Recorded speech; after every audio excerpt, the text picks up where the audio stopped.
So I wore these boots for my first performance back in July of this year, the end of July. It is now the middle of October, so I finally had the chance to sit down, take the time to dust these motherfuckers off. Um, so here are the boots.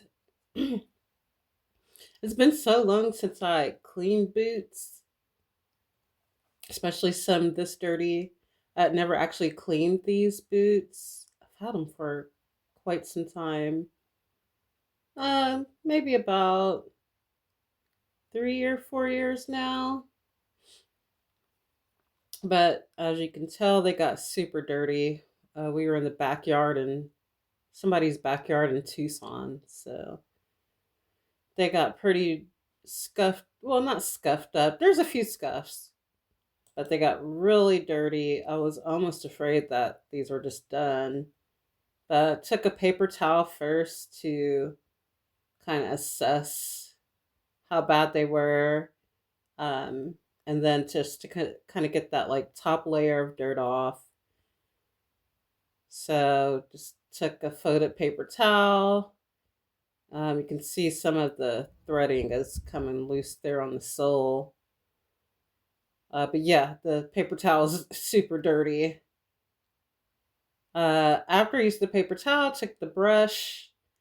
It took me a few stops to find a boot cleaning kit. But yeah, I took that brush and knocked off the rest of the dirt. Then I took a damp towel and really got in between the studs.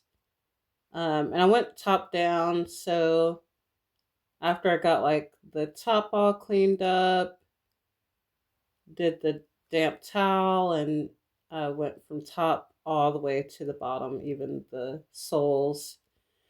Soaked the shoestrings in the little bucket of water I had there to the side. I the conditioning stuff I used actually came from Mrs. Meathook. I get custom leather products from her and her. I think it's her and her husband. So yeah, I let the conditioning sit for a few hours. I still need to kind of like shine them up a bit, but yeah, they cleaned up pretty nicely.